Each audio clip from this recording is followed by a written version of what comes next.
Al Kadosh, Boker Or, Masechet Gittin Daf Amud Aleph, 90a1.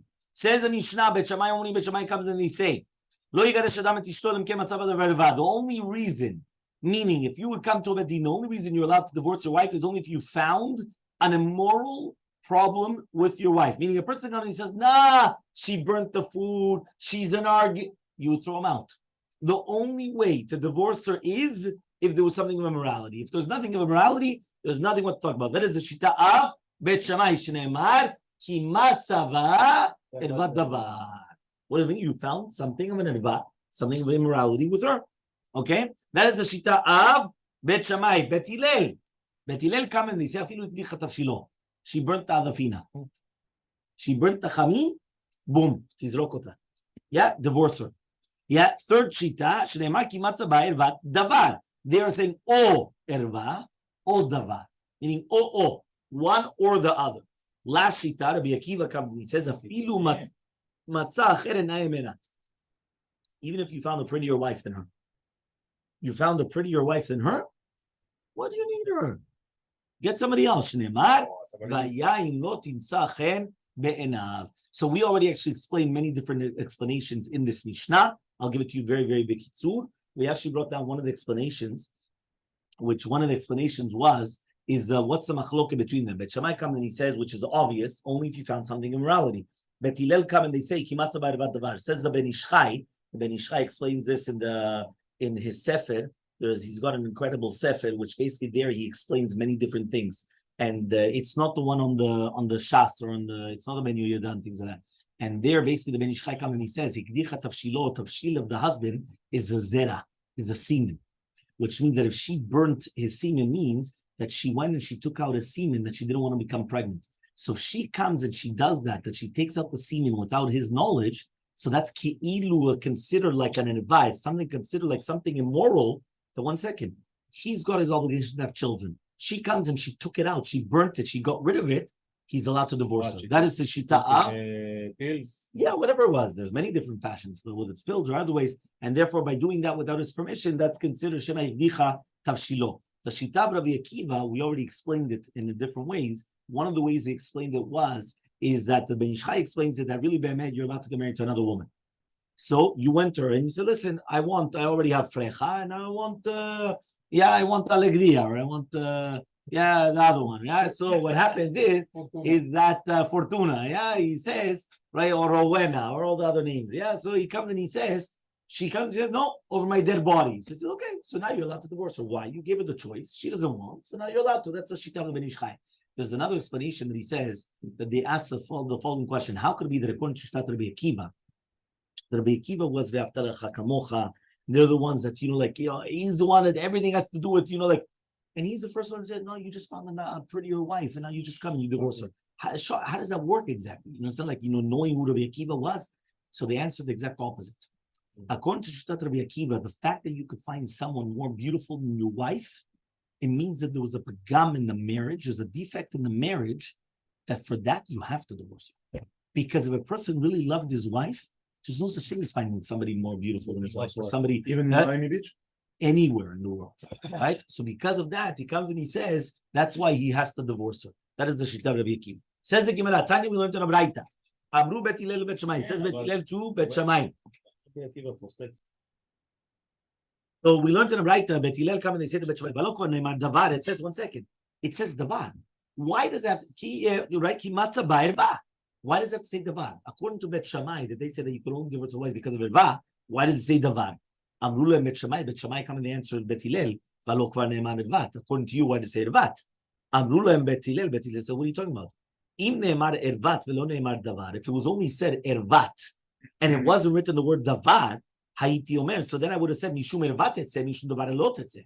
Meaning like this, if it would have been only written ervat, so then I would have agreed to you. That it's only because of ervat that you could divorce a wife. But if there's no ervat, if there's no immorality, so then you can't divorce because of what? That's why it's written davar. That's why it says davar, because it's or erva or davar. What is the davar? Davar shel mashu achel, no erva mamash, but something else. Ve'ilu ne'emar davar velo ne'emar erva. But if it would have only written davar and not ervat, Hayiti Omer, I would have thought to say Mishum Davar, only because of Davar, Tinaseh La'acher, you could get married to somebody else. Mishum Erva, Lo Tinaseh La'acher, you cannot get married to somebody else. Which means like this. Right now he came and he divorced her. Why? Because he Matzah Be'ervat Davar. He found some immorality with her. Can she get married to somebody else? So says Bet Hillel, the fact that it was written Erva and Davar, she could get married to somebody else now.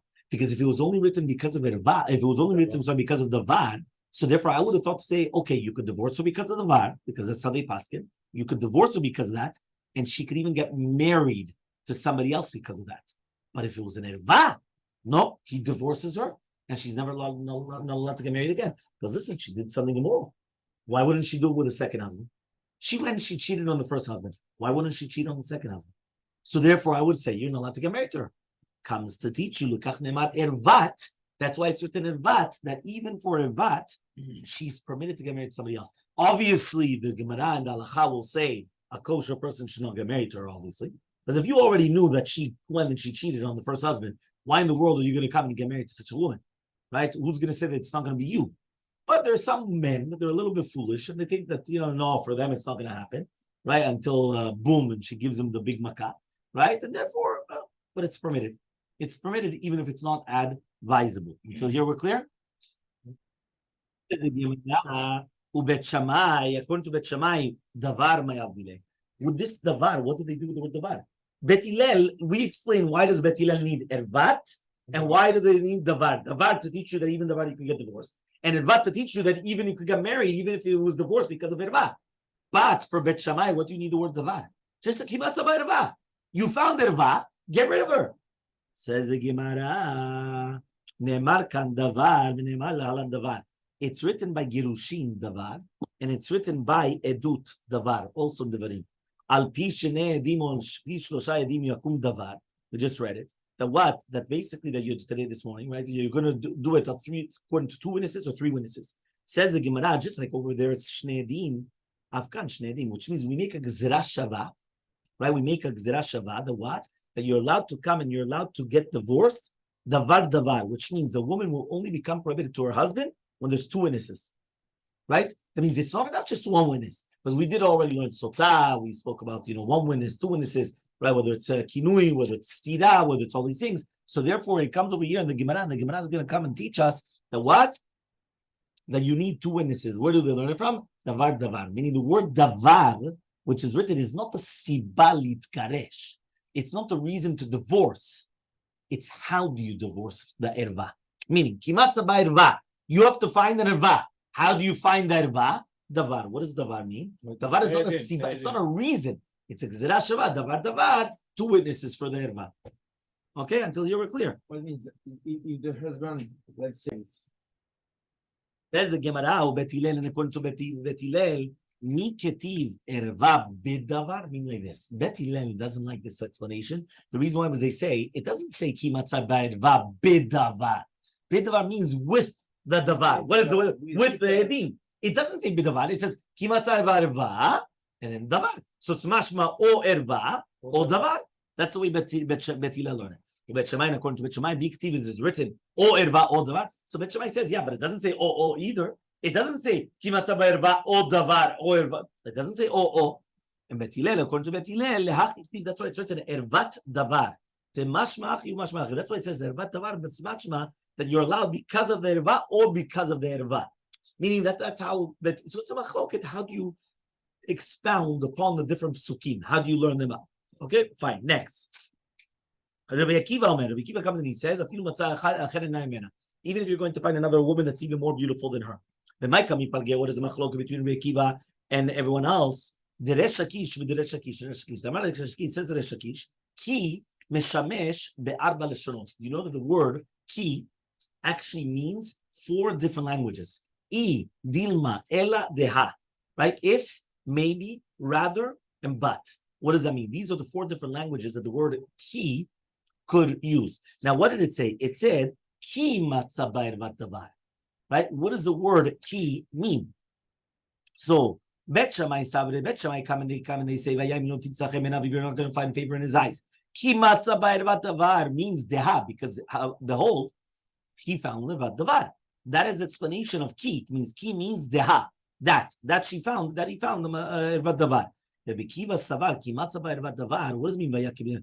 Inami matzah ervat davar, which means or, like, if, like, meaning that it's another. It's not that he found an ervat davar. It's inami, right? What does that mean? Which means that the word is if she found an ervat. It's not that it had, that this is what happened. If there's another thing, like it could be many different things. It's not. It has to be that way. So because of that, right, the word deha, right, meaning the word ki, since it's used in different terminologies, so therefore that's a machloka between Rabbi Akiva and Bet Shammai. How do you use the word ki? Does the word here ki mean because he found, meaning like deha, that he found an ervat davar and that's why he divorced her, or if he found something with ervat davar, it could be anything. It could be if, or she didn't find favor in his eyes and said anyway.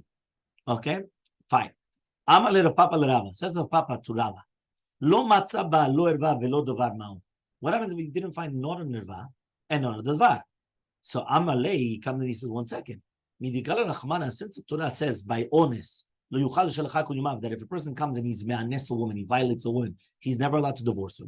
So kol yamav ba'amud v'echzer kai, which means that his entire life he has to bring her back. Meaning somebody comes and he violates a woman, he's obligated to marry her. Why? Who's going to marry her after he violated her? Right? She's not a virgin anymore, so nobody's going to get married to her. So what's he allowed? So he's obligated to marry her. So now what happens is, though, that what happens if he divorced her? So he says, Kol Yamav, the entire life, he's Bamon Bechzer Kain. He has to come and he has to take her back. So there, since the Torah, but maybe here, since the Torah did not say that you have to bring her back, maybe whatever you did, meaning b'diavad, if a person divorced his wife, and you asked him, why did you divorce his wife? Stam. He wanted to get rid of her. For what reason? I don't know. She made a comment. She didn't like it. He didn't like it. I don't know. Whatever the case was. So whatever he did it. Right? So says the Gemara, maybe that's what it is, Bemet. Right? And therefore, right, it comes out that over here, there shouldn't be a problem, Bemet. Right? He's not obligated to come to get married to her again. Okay? So, yeah. Elmaleh Rav Masechet Rabbi. Says Rav Masechet to Rabbi. What happens if he wants to divorce her and she's still serving him? Is that permitted or not? So says the Gemara,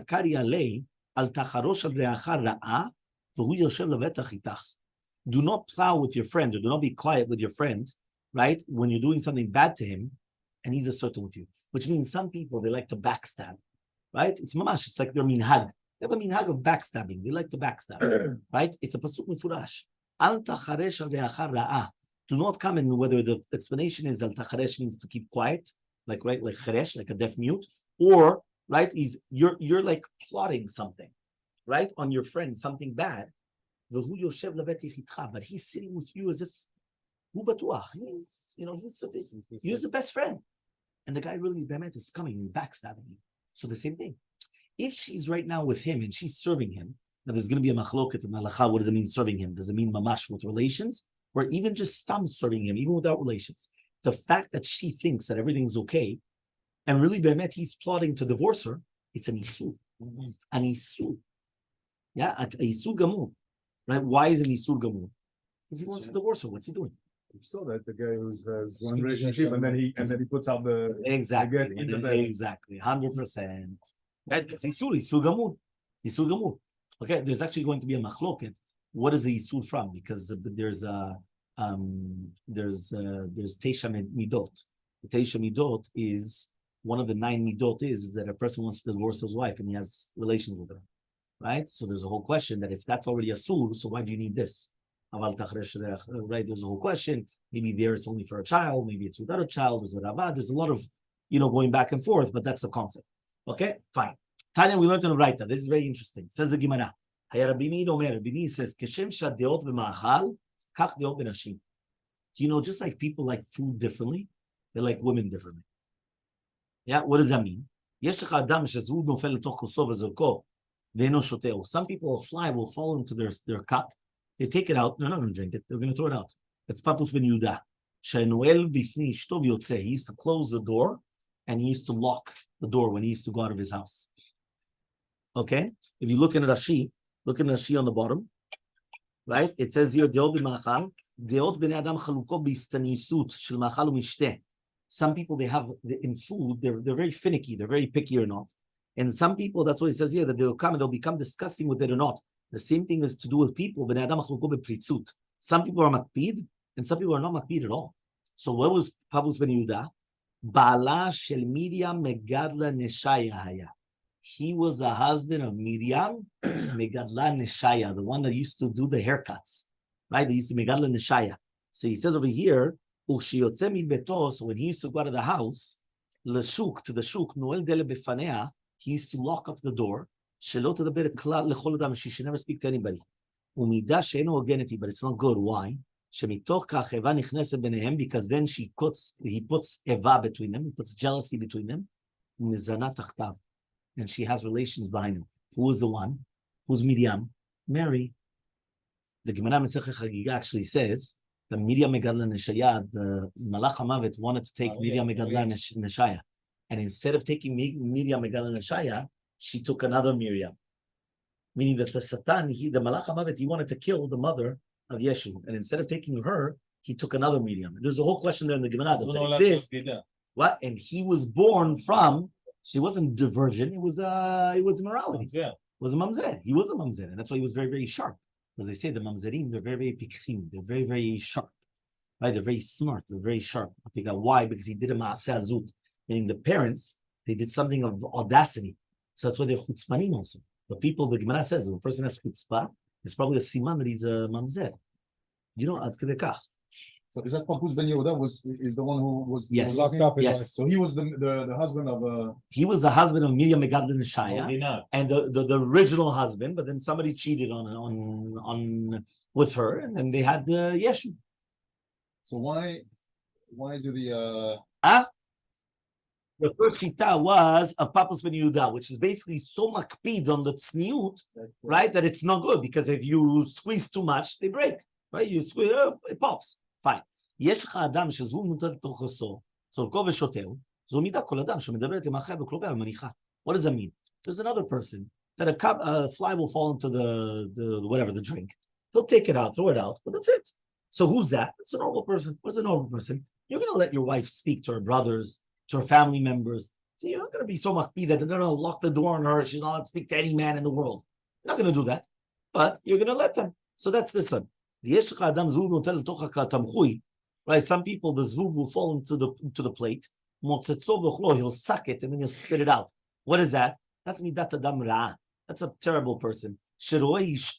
Right? He comes, he sees his wife. He goes and sees his wife going without her hair uncovered. And she's coming and she's sewing in the marketplace. And she's completely revealed. Right? And she's even showering with people. So Gemara says, well, she's really showering with people. Like I want, like ad kedei kach. Say like, listen, a guy comes, the wife is not snua, fine. But mama showering with people, like like where are you going? Says the Gemara, bimkom shebnei adam nochtzim. No, it means that she comes and she's like in public places. She'll come and she'll do things that like people are like, whoa, what's going on over here? You understand? That's what it is. Zo mitzvah min Torah legarsha.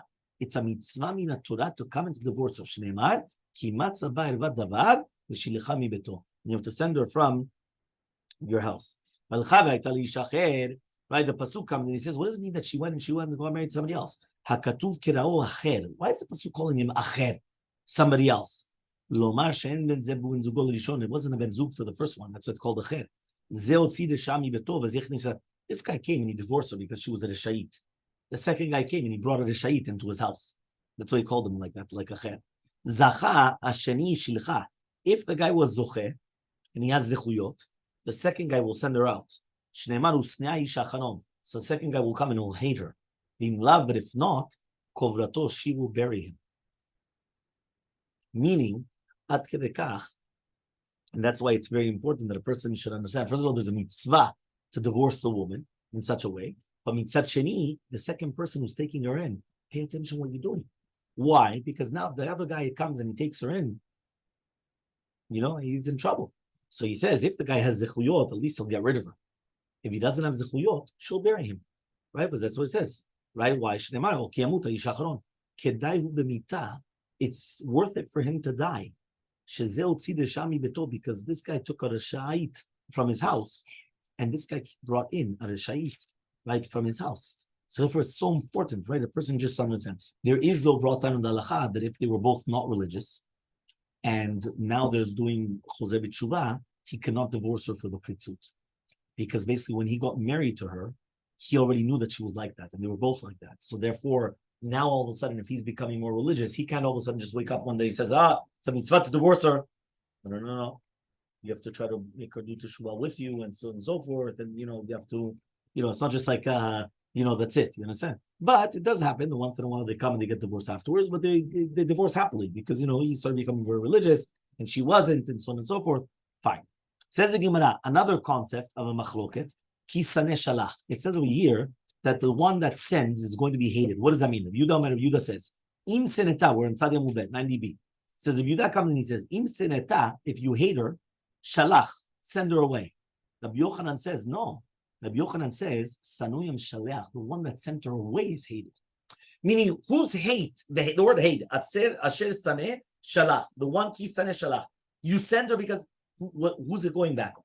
So the machloket was, is it going back that you hated her and therefore you sent her away? Or because you sent her away, you are hated. So says the Gemara, vela plige. It's not a machloket between Rabbi Yehuda and Rabbi Yochanan. Ha bezivug rishon, ha bezug sheni. It all depends whether it's talking about the zug rishon or zug sheni. What does it mean zug rishon, zug sheni? We know that a person comes, right, and the first time that he gets married, this is eshet nu'urav. Eshet nu'urav is the love of his youth, if you want to call it. I don't know how you say it in English, a better term for it. Right? When a guy is first love. Well, it's not love of first love. Let's remember. Well, technically you're right, because for us that is the first love, right? Obviously we're not talking about the not religious or the Masechet Goyim, right? But it's true. The concept of the first would mean that when a person was young, that's what he becomes attached to. And there's many stories of that as well, by the way. That there's a concept of the first love that they make a special bond that they don't do with anybody else. And that's why, and even psychology, if you remember, I brought down that I was teaching the teenagers that even in psychology, there's a book called The Magic Touch. And there it speaks about how the touch is magical. And she's Chozeh b'tshuva, that she wrote this book. And she was giving, different seminars and everything in universities. And she wrote another book also, Hands Off This May Be Love, right? And she got, all these different types of approbations from priests. And why? Because even in psychology, they understand that there's such a concept. Meaning there's a concept that it will come back. And therefore she went and she said, why do you want to get married to somebody and have a life partner that you'll always be thinking about somebody else because your first was always better? And it's just natural. Why? Not because it was better, but just because it was the first. And therefore she said, you might as well just keep that special moment for your real life marriage. And that's what you're supposed to do. So speaking about psychology, not about religion, but that's the way that you're supposed to understand that there's nothing to do with the religion even. Obviously, the religion also teaches you that, right? But you don't need to get to that because it's obvious. Like even in psychology. So anyway, but then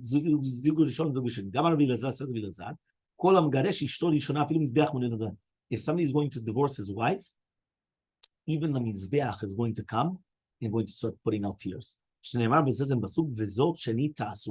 This is what it's going to do. Kasot dim'at mizbach Hashem bechi v'anaka me'en od penot al micha v'lakach rotzum yedchem. Amartem ma, why? And then we'll finish with Hashem when we do the siyum. What does that mean? That means basically when a person comes and he divorces his wife, even the mizbeach is coming and crying.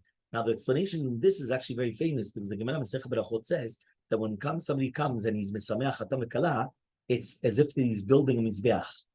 So that means when a couple comes and they get married, they're making a mizbeach, they're making a bet mikdash, they're making a mizbeach where to bring sacrifices, where to come, and why? Because every single time they come close to Hashem, they're bringing sacrifices to HaKadosh Baruch Hu. What happens is when they get divorced, you're destroying it. You're destroying that mizbeach, and therefore even the mizbeach is coming and putting out tears because it's going to be crying in such a fashion. Have a wonderful day.